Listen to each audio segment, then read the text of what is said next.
For decades, biology was a descriptive science, a practice of observation and cataloging, of struggling to interpret the obscure dialects of nature. But with the marriage of CRISPR and artificial intelligence, biology is becoming a computational science, a discipline of design. In the high-performance server farms of institutions like DeepMind and the University of Washington's Institute for Protein Design, algorithms are now dreaming up proteins that have never existed in the history of the Earth. These are not merely variations on a theme, they are entirely new molecular architectures, built from the atom up to perform specific tasks. We are no longer limited to the Cas9s and Cas12s that evolution happened to produce in a salt marsh or a gut. We can now specify the parameters. Design a nuclease that cuts only this sequence at this temperature with this half-life, and the silicon mind will iterate through billions of possibilities, folding and unfolding virtual chains of amino acids until it finds the optimal shape. Before we continue, if this already feels soothing, you can press subscribe now and then just let the video play. This is the era of de novo protein design, and it promises to expand the CRISPR toolbox from a few dozen natural variants to an infinite library of synthetic editors, each custom-tailored for a specific gene, a specific tissue, or a specific patient. This shift from finding to creating is the hallmark of the broader field known as synthetic biology. While CRISPR is the most famous tool in this kit, the ambition of synthetic biology goes far beyond editing. It aims to rewrite. If CRISPR is the red pen that corrects a typo, synthetic genomics is the printing press that produces a new book. We must look back to a quiet milestone in 2010 to understand the trajectory of this ambition. At the J. Craig Venter Institute, a team of scientists accomplished something that bordered on the theological. They built a living organism from 4 bottles of chemicals. They synthesized the entire genome of a bacterium, Mycoplasma mycoides, stitching together over 1 million base pairs of DNA in the lab. They then transplanted this synthetic chromosome into the empty shell of a different bacterial species.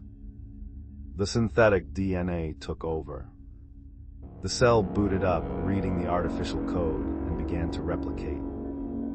It was the first life form on this planet whose parent was a computer file. This organism, JCVI Syn 1.0, and its streamlined successor, Syn 3.0, which was stripped of all non-essential genes to create the simplest possible living cell, proved that the genome is modular, constructible, and entirely distinct from the vital spark of the cell itself. Today, this capability is scaling up from the simple prokaryote to the complex eukaryote. An international consortium is currently nearing the completion of the SC 2.0 project, the synthesis of the world's first artificial yeast genome. Yeast is a eukaryote, a cousin to the human, with a genome wrapped in a nucleus and organized into chromosomes. The scientists involved in this project are not just copying the natural yeast genome, they are refactoring it. They are cleaning up the code, removing unstable elements, organizing genes by function, and adding a system called SC-RA-MBLA that allows them to shuffle the genes on command to evolve new strains rapidly. This is the future toward which CRISPR points, a future where we do not just tweak the existing code of life, but where we design and build genomes from scratch, engineered for stability, efficiency, and novel function.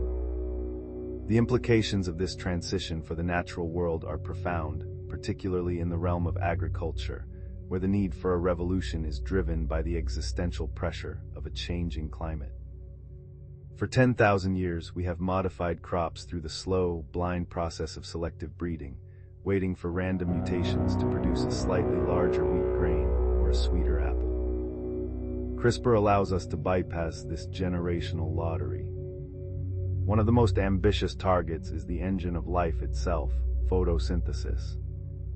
Despite its foundational importance, photosynthesis is surprisingly inefficient. The enzyme rubis-CO, which captures carbon dioxide from the air, is slow and prone to errors, often grabbing an oxygen molecule instead of carbon dioxide, a mistake that costs the plant energy to fix. Evolution has settled on this good enough solution, but synthetic biologists believe they can do better.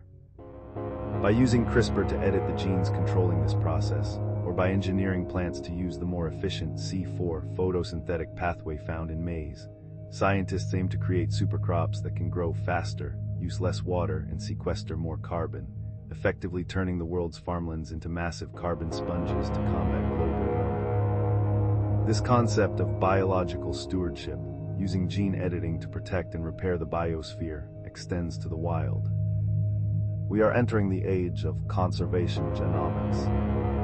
In the dense forests of Hawaii, native birds are being decimated by avian malaria, carried by invasive mosquitoes that have moved to higher elevations as the climate warms. Conventional conservation methods are failing, but a gene drive designed to suppress the mosquito population or render them unable to carry the parasite offers a potential lifeline. Similarly, in the American chestnut forests, which were wiped out by a fungal blight in the early 20th century, a genetically engineered resurrection is underway. Scientists have inserted a wheat gene into the chestnut genome that creates an enzyme capable of detoxifying the fungus's acid. These transgenic trees are currently growing in test plots, waiting for regulatory approval to be released into the wild. If they are, it will be the first time a species is restored to its ecological niche through the direct rewriting of its code. It challenges our definition of natural. Is a forest natural if the trees within it were designed in a lab? Or is the restoration of a lost species the ultimate act of natural preservation, a technological atonement for human-caused extinction? This line of questioning reaches its zenith in the projects dedicated to De-Extinction. The notion of bringing back the woolly mammoth, championed by George Church and the company Colossal, captures the public imagination like no other. But scientifically, it is not about cloning a frozen mammoth. The DNA is too fragmented for that. It is a project of massive, multiplex CRISPR editing. The goal is to take the genome of the Asian elephant, the mammoth's closest living relative, and use CRISPR to paste in the specific genes that gave the mammoth its cold tolerance traits. The shaggy hair, the thick layer of subcutaneous fat, the hemoglobin adapted to freezing temperatures. The result would not be a pure mammoth, but a chimera, a functional proxy capable of inhabiting the mammoth's old ecological niche. The argument for this is not merely curiosity, it is ecological engineering. The mammoth was a keystone species of the mammoth steppe.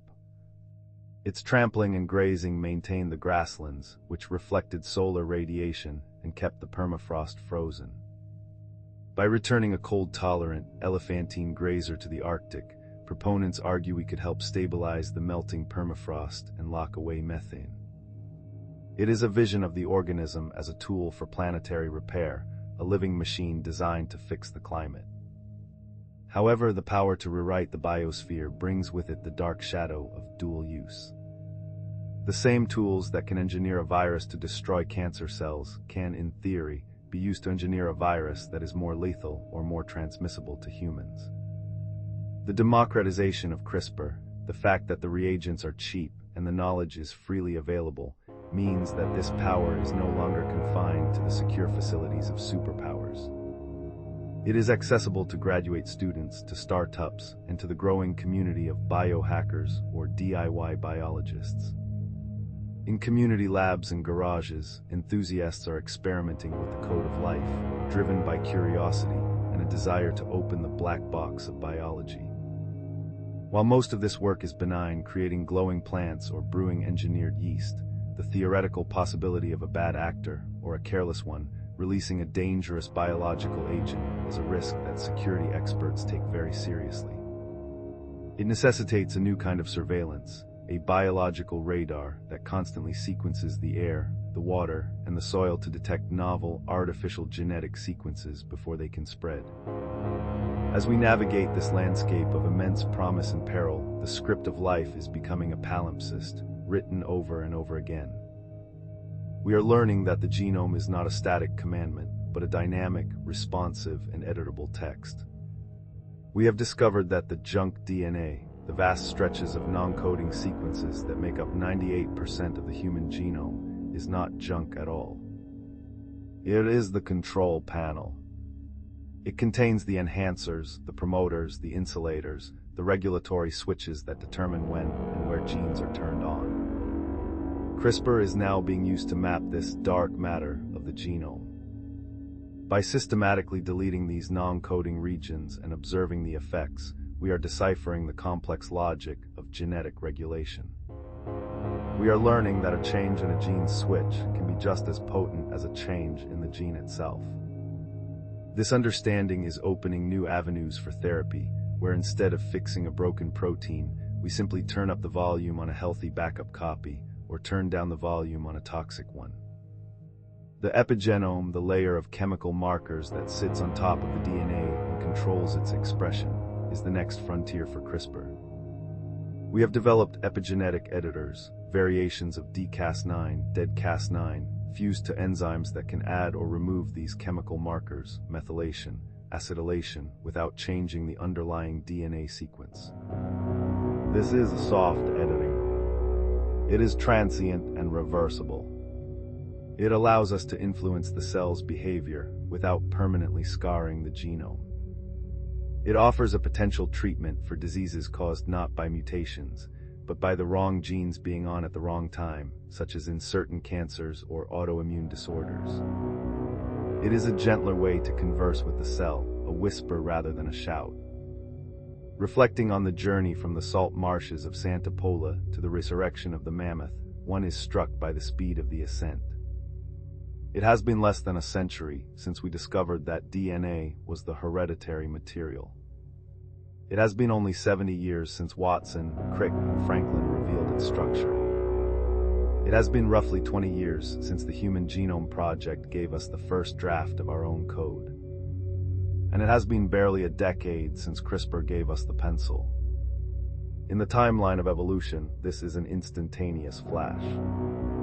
We have gone from being the product of evolution to being the drivers of it.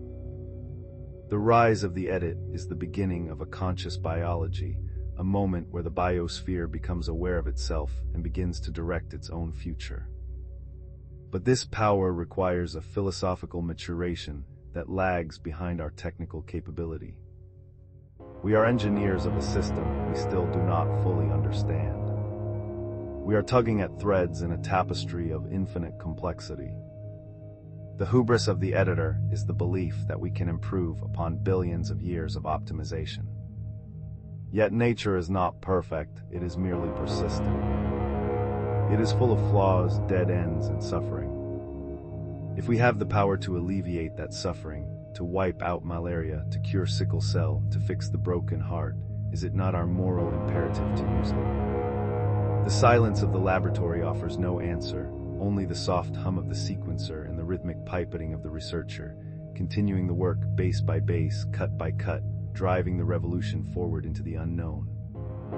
As we look to the horizon, the convergence of technologies suggests a future where biology is manufactured. We can envision biofoundries, automated factories where robots design, build, and test millions of genetic designs per day. We can foresee a time when materials are not mined from the earth, but grown in vats, spider silk stronger than steel, leather grown without cows, concrete that heals its own cracks using embedded bacteria. The synthetic biology revolution is not just about medicine, it is about a transition to a bioeconomy, a mode of production that works with the logic of life rather than against it. It is a vision of a world where our technology is as green, as adaptive, and as recyclable as a leaf. But for now, we remain at the threshold. The patients like Victoria Gray are the pioneers, the first travelers in this new land. The gene drives are sitting in secure containment. The woolly mammoth is still a dream in a computer.